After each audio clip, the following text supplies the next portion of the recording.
奥德利夫人的秘密。玛丽伊丽莎白·布雷登。第2章。消息的传递者。第2天早上很晚的时候，奥德利夫人从她的更衣室里出来了。她穿着一件精致的晨礼服，衣服是用薄纱、精美的蕾丝和刺绣做成的，但是她脸色苍白，眼睛下面有紫色的半圆形黑眼圈。她说，脸色苍白和黑眼圈是因为她昨天晚上看书看到很晚。迈克尔爵士和他的年轻妻子在图书馆里那张靠近壁炉的大圆桌旁吃早饭。艾莉西亚也得和她的继母一起吃早饭，不过她可以在早餐和午餐之间的漫长时间里避开它。这是一个阴沉沉的早晨，细雨绵绵，所以从外面几乎看不清房子。早上的邮件很少，报纸要到中午才到，所以他们吃早饭的时候很少说话，因为没有通常的话题。艾莉西亚看着打在宽大窗户上的细雨。今天不能去骑马了，她说，我想也不会有人来，除非鲍勃冒雨从斯坦宁山狼狈地赶来。你们有没有听过一个人用很自然、很随意的语气提到另一个人，而你们知道那个人已经死了？因为说话的人不知道那个人已经死了，所以他很自然地提到他，同时做着其他一些事情，而你们知道那个人已经从地球上消失了，永远地和所有凡人和他们日常的活动分开了。这样一句偶然的提及，即使看起来微不足道，也可能让人感到一种真正痛苦的颤栗。一句看似无伤大雅的评论，可能会让一个极度敏感的人生气。恐怖王国被这种无心的轻慢所亵渎。天知道奥德利夫人听到奥德利先生的名字时，心里有什么隐秘的动机让他感到如此厌恶。但是当艾莉西亚开始谈论他的表弟时，奥德利夫人的脸色变得惨白。是啊，也许他会冒雨来，这个女孩接着说，她的帽子会很亮，好像刚用新鲜黄油擦过一样。她的衣服上会冒出白色的蒸汽，让她看起来像刚从瓶子里出来的精灵。她会进来，她那双沾满泥巴的靴子会把地毯踩得到处都是脚印。然后她不脱掉湿漉漉的外套，就坐在哥白林风格的沙发套上。夫人，如果您抱怨，他会粗鲁地顶撞您，还会问为什么人们会有不能坐的椅子，以及为什么他不住在无花果树庭院。而且，迈克尔·奥德利爵士若有所思地看着他的女儿谈论他的表弟。艾莉西亚常常毫不留情地取笑和抨击罗伯特。然而，从男爵可能在想一位名叫贝亚特利克斯夫人的女士，她对一位名叫贝内迪克的先生非常刻薄，但她却深深地爱着他。艾莉西亚，你知道梅尔维尔指挥官昨天对我说什么了吗？迈克尔爵士这时问道。我一点也不知道，艾莉西亚轻蔑地回答。他可能会告诉您，我们很快就要打仗了，看在上帝的份上，先生。或者，也许我们应该组建一个新的政府，看在上帝的份上，先生。因为那些人有很多问题，先生。或者应该改革这个，削减那个，修改军队，直到看在上帝的份上，先生。我们没有军队了，只有一些孩子，先生。他们背熟了老师教给他们的所有无用的东西，穿着紧身夹克和薄纱头盔。是的，先生。他们今天正在乌德戴着那些头盔打仗。你真是个无理放肆的小丫头，从男爵回答。梅尔维尔指挥官没有告诉我这些，而是告诉我，一个非常仰慕你的人，一位名叫哈里托尔斯先生的人，已经辞去了他在赫特福德郡的职务，以及他的烈马，动身去欧洲旅行1年了。奥德丽小姐听到她以前仰慕者的名字，脸红了，但很快就恢复了镇定。他去欧洲了吗？她漫不经心地问道。他曾告诉我，如果事情没有如他所愿，他就会这样做。可怜的人，他是个慷慨而愚蠢的人。虽然比那个四处游荡、申请了专利的冰箱罗伯特·奥德利先生要好得多。艾莉西亚，我希望你不要总是取笑鲍勃。迈克尔爵士严肃地说，鲍勃是个很好的人，我爱他像爱我自己的儿子一样。虽然他最近举止有些古怪，他变了很多，而且他脑子里有一些非常荒谬的想法。米莱迪及时让我注意到了。他认为，奥德利夫人摇着头打断了她丈夫的话。最好还是等一段时间再谈这件事，她说。艾莉西亚知道我是怎么想的。是啊，奥德利小姐回答说。米莱迪认为鲍勃疯了，但我有一个更好的理论。鲍勃不是那种容易疯的人，他那迟钝笨拙的智力怎么可能变成旋风呢？也许他会在一种平静的半痴呆状态中度过余生，半懂不懂自己是谁，要去哪里，在做什么，但他永远不会疯。迈克尔爵士没有说话。昨天晚上他和奥德利夫人的谈话对他影响很大，他一直在思考这个痛苦的话题。他的妻子，他最爱、最信任的女人，曾悲伤地告诉他，他的侄子疯了。迈克尔爵士曾徒劳地试图得出他最希望得出的结论，他曾徒劳地试图相信他的夫人被他自己的幻想欺骗了，他的怀疑是没有根据的。然而，他意识到这样想会得出一个更可怕的结论，因为这样他就把可怕的怀疑归咎于他的妻子了。奥德利夫人似乎确信罗伯特精神失常。如果迈克尔爵士认为他错了，就好像他认为他的头脑有问题一样。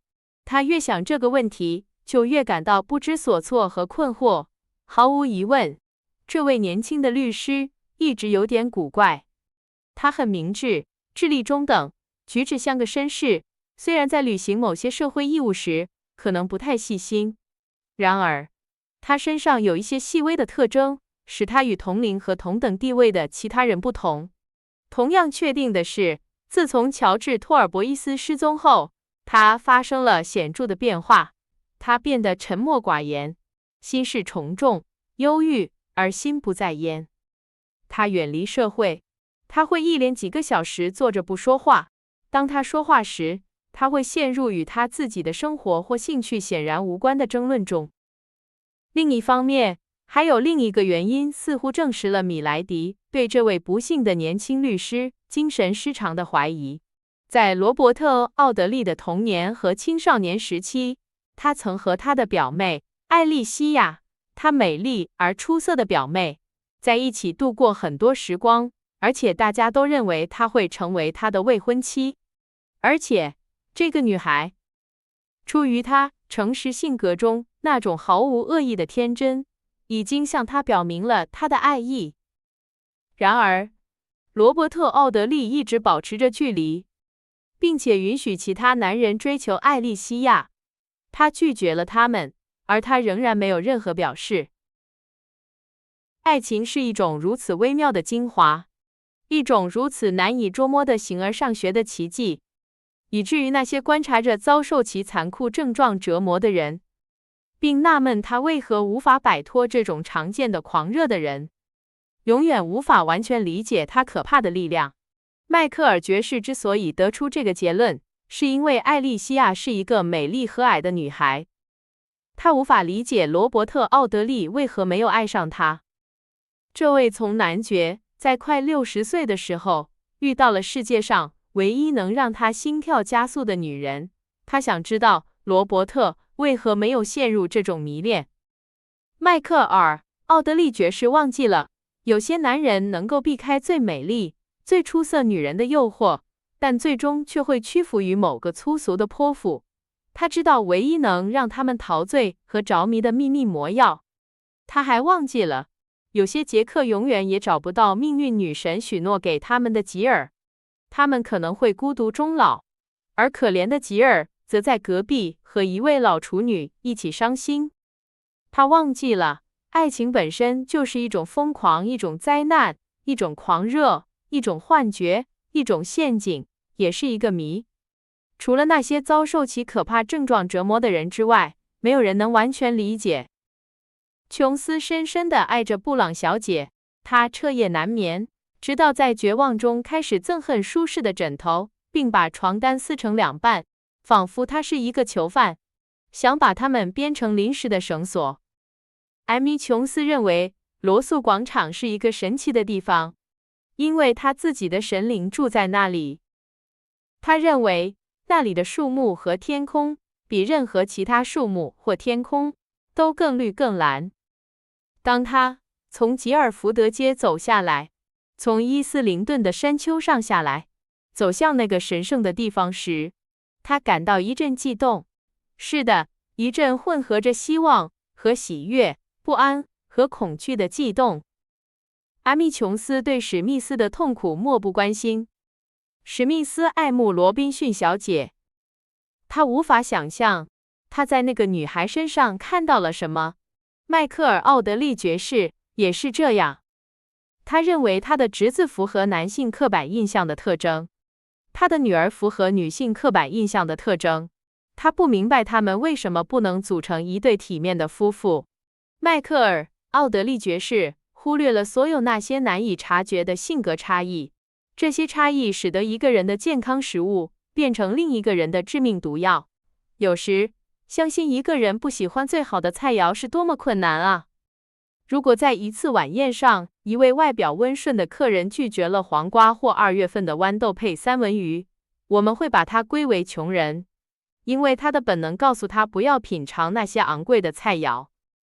如果一位市议员宣称他不喜欢绿色脂肪，他会被认为是一个社会殉道者，一个为了他人利益而自我牺牲的马库斯·库尔提乌斯。他的同僚们会相信任何事情，除了他会异端般地厌恶海龟汤。然而，有些人不喜欢三文鱼、白鱼、小野鸭或任何其他美味佳肴，而另一些人则喜欢那些通常被认为是令人作呕的古怪菜肴。哎，我美丽的艾莉西亚，你的表弟不爱你，他欣赏你红润的脸庞，并且怀着一种温情。这种温情也许随着时间的推移，会发展成那种仓促婚姻中唯一的热烈的忠诚。这种婚姻只存在于多塞特郡的一张支票上。是的，开始住。罗伯特·奥德利对他表妹日益增长的爱意，我必须承认，那是一种生长缓慢的植物。在那个寒冷的2月，当他在树下与克拉拉·托尔博伊斯交谈时，受到了削弱。从那天起，每当他想到可怜的艾莉西亚时，他都会感到一种不愉快的感觉。他模模糊糊地认为他是他个人自由的障碍。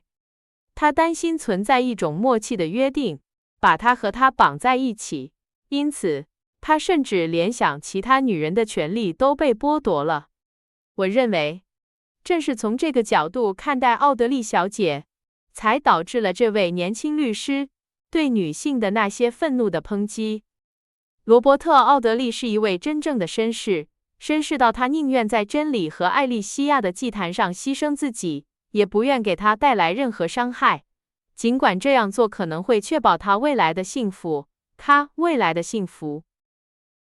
如果这个可怜的女孩爱我，他想，而且因为我的言行而相信我爱她，那么我就有义务向她表明我的心意，并履行我可能在不知不觉中做出的任何漠视承诺。我曾经想过，我打算向她求婚，那是在乔治·托博伊斯那件可怕的谜事本该得到澄清，一切恢复正常的时候。但是现在，通常到了这里，他就会开始胡思乱想，进入一些他从未打算去的地方。他会看到自己站在多塞特郡的松树下，面对着他失踪朋友的妹妹。他很难回到他开始胡思乱想的地方，离开草坪和松树。可怜的女孩，当她再次想到艾莉西亚时，对自己说，她对我这么坦诚和温柔，我应该感到感激。有多少男人会认为，这样一颗无私而充满爱意的心，是地球上最好的礼物？哈里托尔斯在知道自己被拒绝后，正处于绝望之中。他愿意放弃他一半的财产，或者全部财产，或者双倍的财产，如果他有的话，来换取我如此渴望放弃的东西。我为什么不爱她？她美丽、纯洁、善良、诚实。我为什么不爱她？她的形象从未困扰过我，除非是为了指责我的态度。我从未梦见过她，我从未在深夜醒来看到她的眼睛，或者感受到她的呼吸拂过我的脸颊，或者她柔软的手指紧握着我的手指。不，我不爱她，而且我无法爱上她。他勃然大怒，激烈的反对自己的忘恩负义。他努力说服自己，他对他的表妹怀有深厚的感情，但都徒劳无功。而且他越是试图去想艾莉西亚，他就越是想到克拉拉·托尔博伊斯。我指的是，自从他从多塞特郡回来，并拜访了格兰奇西斯之后，他所感受到的感情。迈克尔爵士在那个下雨的早晨吃完早饭后，坐在图书馆的壁炉旁，写信和看报纸。艾莉西亚把自己关在房间里，打算读完一本小说的第3卷。奥德利夫人关上了八角形前厅的门。在那个无聊的早晨剩下的时间里，她都在卧室和梳妆室之间的房间里踱来踱去。她关上门是为了防止任何人进来，在她有时间准备好迎接任何可能的审视之前看到她。随着早晨的流逝，她的脸色似乎越来越苍白。梳妆台上有一个打开的小药箱，里面放着薰衣草、安盐、氯仿、氯胺酮和乙醚的瓶子。米莱迪站在药箱前，心不在焉地开始拿出剩下的瓶子，直到他拿出一个装有深色浓稠液体的瓶子，瓶子上贴着一张标签，上面写着鸦片毒药。他把瓶子拿在手里端详了一会儿，对着光看它，甚至拔掉瓶塞，闻了闻那令人作呕的液体。突然，他打了个寒噤，把它拿开了。如果我能做到就好了，他喃喃自语，如果我能做到就好了。但是为什么要这样做呢？他说出最后几个字时握紧了双手，然后走向更衣室的窗户，从那里可以看到通往奥德利庄园的爬满常春藤的拱门。花园里还有其他小门，通向奥德利庄园后面的草地，但是从斯坦宁山或布伦特伍德来的唯一入口是正门。拱门上孤独的指针显示，离中午2点还差大约30分钟。时间过得真慢，他疲惫地抱怨道，时间过得真慢，真慢。我想知道，我是否必须这样变老，好像每1分钟都像1个小时。他看了一会儿拱门，但是没有看到任何人，所以他带着明显的焦躁离开了窗户，继续在房间里疲惫地踱来踱去。奥德利庄园还没有收到关于昨天晚上照亮黑暗天空的火灾的消息。这是一个潮湿多风的日子，似乎不太可能有人会冒险出门去说当天的消息。不是赶集的日子，所以很少有人走在连接布伦特伍德和切尔姆斯福德的路上。因此，奥德利庄园没有收到关于那个寒冷冬夜发生的火灾的消息也就不足为奇了。那个系着粉红色蝴蝶结的女孩敲了敲前厅的门，告诉她的女主人午饭已经准备好了。但是奥德利夫人只是稍微打开了门，示意他不吃午饭。我的头很疼，马丁，他说，我要躺下休息到晚饭时间。你可以在5点来帮我穿衣服。然而，奥德利夫人已经决定在4点穿好衣服，从而不让女仆帮忙。在所有享有特权的间谍中，女仆的地位是最好的。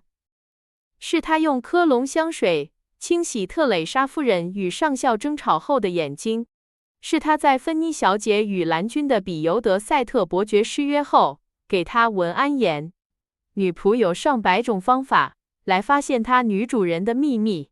她从女主人梳头时摇头的方式，或对梳子最轻微的动作感到不耐烦的方式，就能知道困扰她的可怕痛苦，或者她所处的困境。受过良好教育的女仆知道如何解释影响她女主人的最难以解释的精神症状。她知道脸上的苍白何时是假的，或者珍珠般的牙齿是由牙医想要推广的进口材料制成的，或者闪亮的辫子更多的是死者的遗物，而不是生者的财产。女仆知道这些秘密以及其他更神圣的秘密。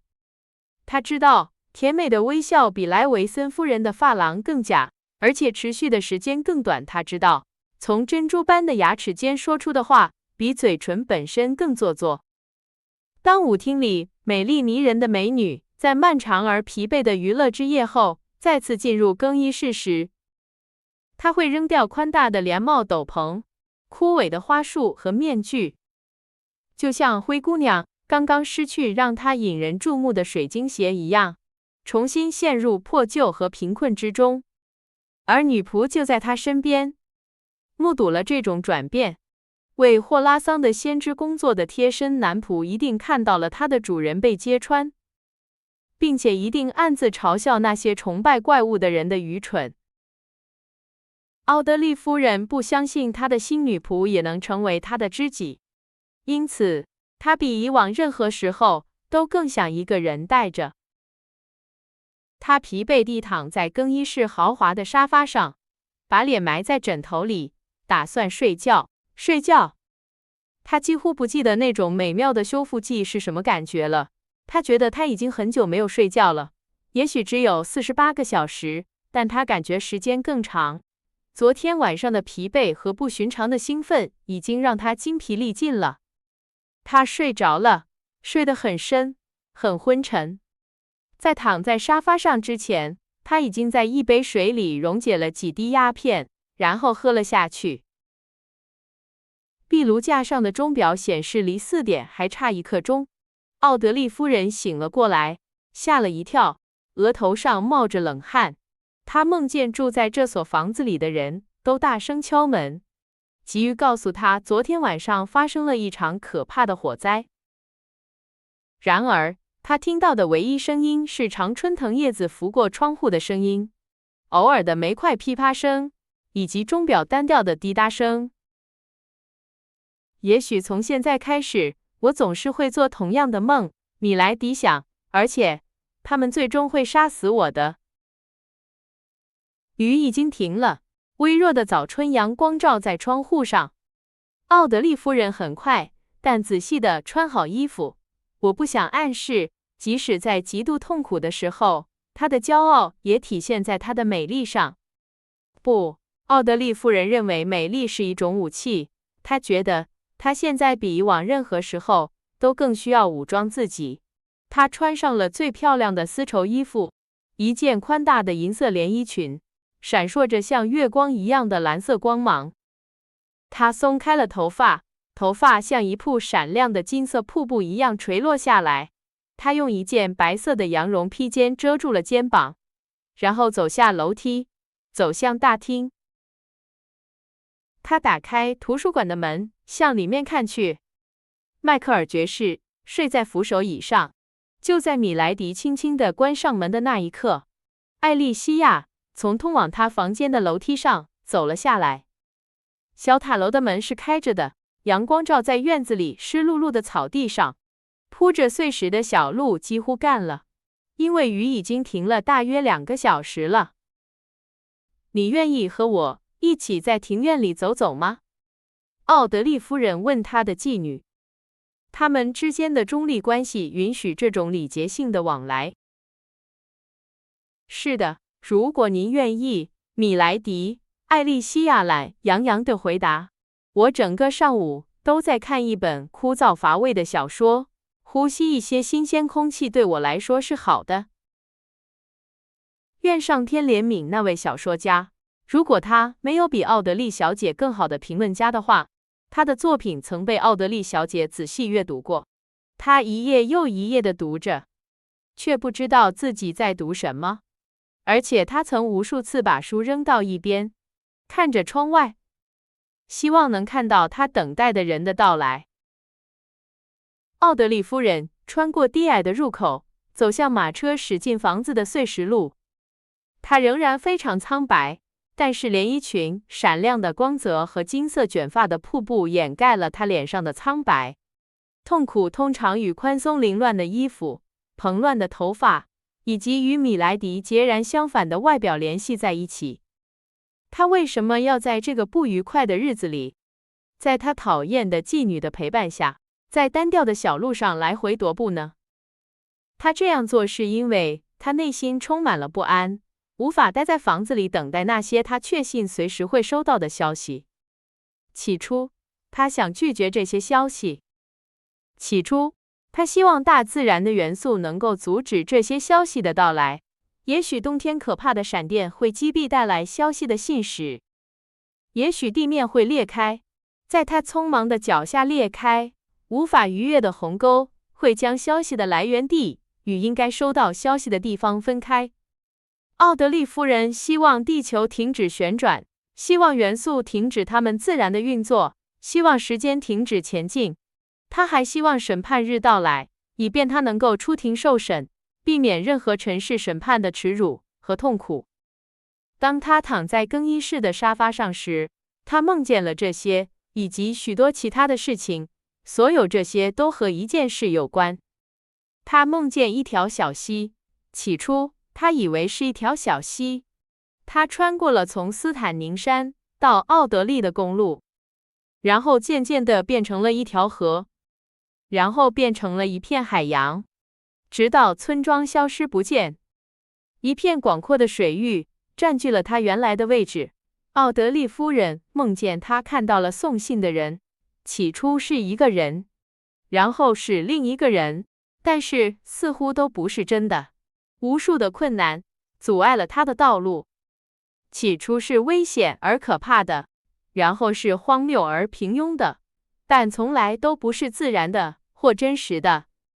当他带着这些梦的记忆走遍房子时，他对这里的平静感到奇怪，因为它表明消息还没有到来。突然，他改变了主意，他不再希望推迟那些可怕的消息，而是想结束痛苦和折磨，无论是什么，并一劳永逸地解脱出来。他觉得这一天永远不会结束，好像他那邪恶的愿望已经实现了。时间真的停止了。今天真长，艾莉西亚说，仿佛读懂了米莱迪的想法。这里只有细雨、薄雾和风。现在太晚了，不能出去了，天气肯定会好起来。这个女孩生气地说。奥德利夫人没有回答，她正在看着只有一个指针的钟表，等待着随时可能到来的消息。他们害怕告诉我，他想，他们害怕把坏消息告诉迈克尔爵士。我想知道谁能做到这一点。也许是斯坦宁山的牧师、医生，或者某个重要人物。如果他能走到外面，走到绿树成荫的大道上，走到更远处的公路上，或者走到他昨天晚上和菲比分手的山丘上，他会很高兴。他宁愿做任何事情，也不愿面对缓慢的不确定、可怕的担忧。那种心灵和思想似乎在痛苦的折磨中腐烂的形而上学的腐朽。